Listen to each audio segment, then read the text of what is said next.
Hey guys, welcome back to the Honda Resource. Today on this episode I'm going to be working on the wiring some more on the old CR-Yeeter. So like I mentioned in the last video, I just got in a couple of rolls of this Tessa tape, and if you're interested in this Tessa fabric tape, you can check the link in the description, and that'll lead you over to a link where you can buy some on Amazon.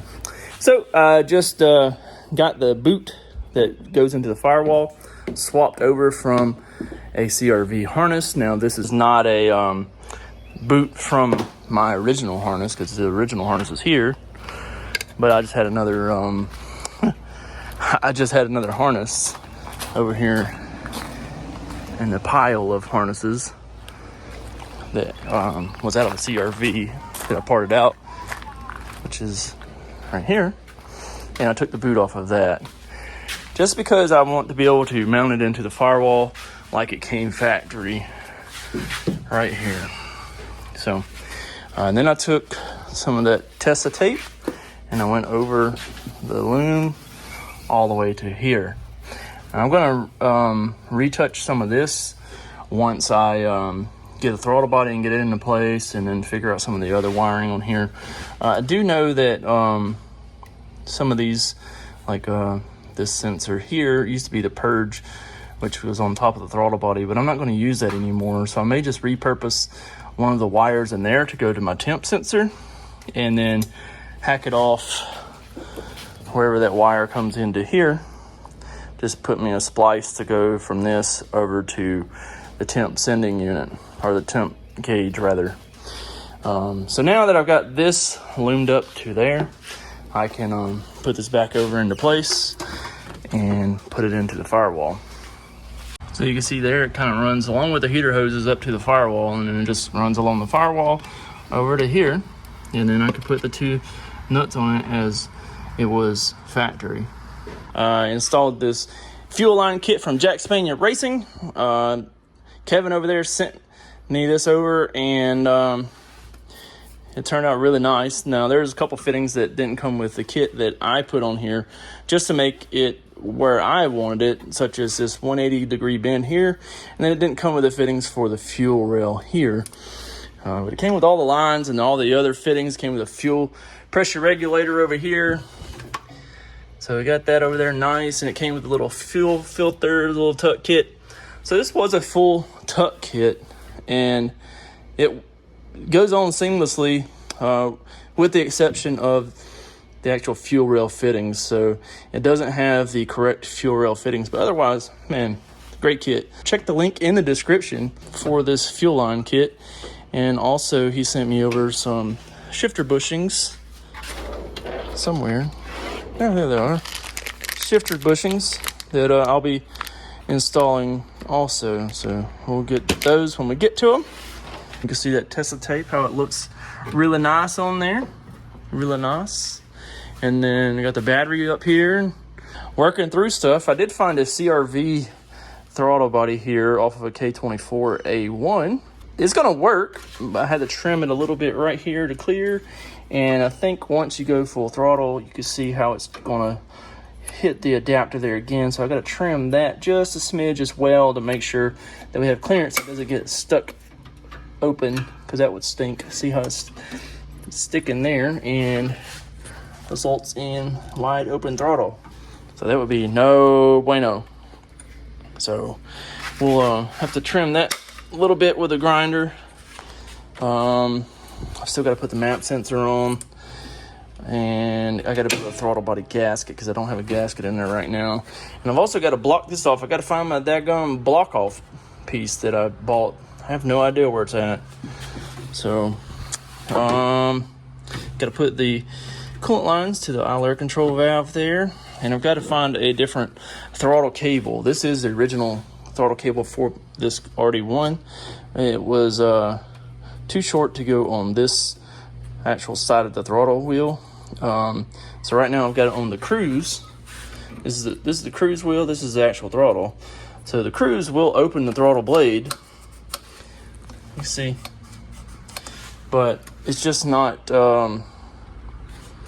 It's not really that great. I mean, you can see all the play it has in it. So whenever you hit the pedal and go wide throttle, what wide open throttle, it actually doesn't give it wide open throttle. It will work just to mosey around, but yeah, we had to come up with a different throttle cable. I did pull this throttle cable out of a second gen CRV that I have over here for parts, and it is too long. The actual ends are too long, so I guess the where it mounts to the pedal on the inside is a different position than the RD1, so therefore just had way too much slack out here. I was kind of hoping with the this fuel line kit to be able to retain the stock filter. And I could have if I'd have bought a fitting to go into the stock filter, the old banjo fitting or whatever, but this fuel line kit came with a inline fuel filter, and so I just cut the original line down here and then put the compression fitting on there that the kit comes with, put the fuel filter on there, and run the fuel up here. And it did come with plenty of line to route it around this way and to come into this side of the fuel rail without having to use a 180-degree fitting, but I already had this here, so why not use it, right? I kind of like this better than running the fuel line back there by exhaust and all that stuff, so that's what I did. Check out the link in the description for Jack Spanier Racing. He has all kinds of stuff over there, from K-swaps to LS swaps. I mean, it's just a plethora of parts over there, so check them out. It's very budget friendly. All right, so this conversion harness I'm using comes from Hybrid Racing. So it looks a little haggard in here right now because I don't have everything in place, like where it's going to go permanently, but I would just kind of hook this stuff up to where we could test it out. Still got to hook up a couple wires. Like this one goes, I think, to the charge light, which has a tie-in back over here. And then this wire is for the coolant temp sensor, so I've still got to hook that up. And then I'm not sure actually what this little bundle of wires goes to, but we'll get to that as well, get that situated. But I've got to run this one to an O2 sensor, and then we're not utilizing a secondary O2, so we don't need this. Just probably put some tape over the end just to make sure that nothing touches, and we'll be good to go on that front.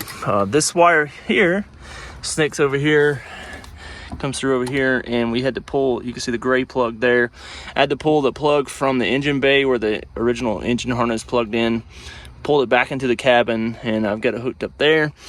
And if obviously this isn't permanent, I just kind of laid it through there, comes through, and then it all plugs in to the ECU. I actually don't have this one plugged in right now. But we had 6 wires on here that we had to tie into the existing harness that was left in here, the old ECU plug. So there were 6 wires that I had to splice in. I just cut them off the old plug. I cut them off of the original plug because I don't plan to go back with a B series. This thing's not going to be plugged in anything either, so I don't have to worry about them being exposed or anything like that. So just tap them in and tape them up, and so got that ready to go. So these 2 plugs here come from the engine harness, and then it ties into the C101 plug. This is the blue part, is part of the conversion harness, and then also the conversion harness plugs into here. All right, so we got all this situated to the point that it should start, and we've just got to plug this back into the ECU. All right, and so then we should be good to start. This is a automatic base RSX ECU that have K-Pro V4 in, and I'll have to run another wire over to the ECU from one of these so that the speed sensor will work. I had to run it into the little board. We'll get to that eventually. So let's see what's gonna happen. So we got power.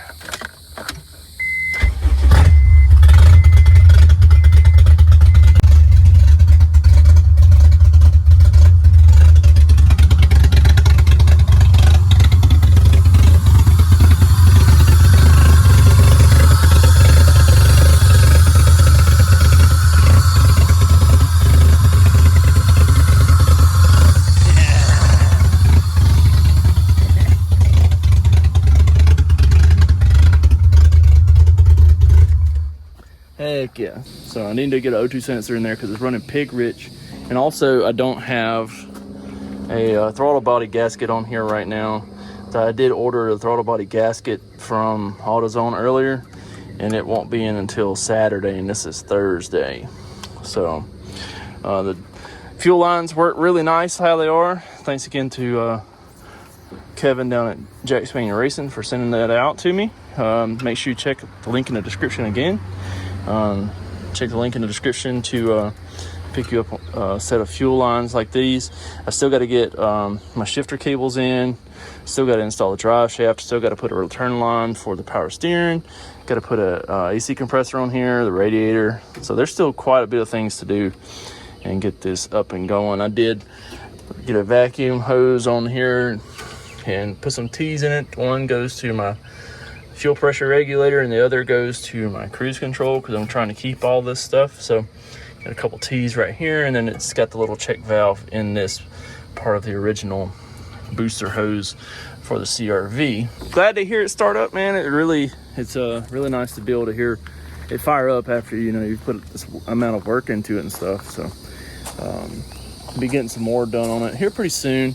Gonna try to get the shifter installed and get the shifter cables installed, and that way I can be able to move it around here until I can finish up everything else. I still got to finish the drive shaft and get that mounted and everything, and showing you guys the adapters that I have to make that work, because we're putting a Freelander drive shaft in there. So we'll be making a video on that here shortly. Just got to get to that point. So but she's coming together, guys. She's coming together. It's come a long way in a short amount of time. It's still not a beautiful machine, but at the same time it is a beautiful machine. Still got to also put in the coolant temp sensor for the gauge. This is just sitting in here. So it threads in right here with this old valve, thermo valve would go. It goes in there, and then you use the OEM B series coolant temp sensor. Just screw in right here. If you're interested in these, I have a couple available on my website. I don't have many. I also have a version of this, and I think I may have one or two of these. So right now I have one of those evap block off. I have two of the temp sending unit adapters, and I have two map block offs. So if you need any of these, hit me up. This is for another project. Don't look at that. Oh yeah. All-wheel drive stuff. Don't look at that. Another project. But these are going on the CRV. This is a spherical trailing arm bushing. So these will go on the back where the rubber bushing previously went. So got the little piece that goes in here. All right. So we're gonna put these on there and see if it'll cut down a lot of that tire movement. If you're interested in any of the stuff that I've mentioned on here that will be on my website, HondaResource.com, I can get you a special discount if you use the code YouTube on my website only, and I think you have to spend $75. So, and it's free shipping, so as long as you spend $75. So check that out. And also, if you're interested in any of the Jack Spaniel stuff, also check the link in the description for that too, and let him know I sent you, and tell him we appreciate it over here at the Honda Resource. So hope to see you again soon. We're going to try to get back on this thing here in a couple days, make a little bit more progress, see what we can get done, hopefully get the shifter installed at least where we can move it around. So now we got it to where to run. So thanks so much for stopping by. Make sure you like, comment, subscribe, and check back soon. See you on the next one. Peace.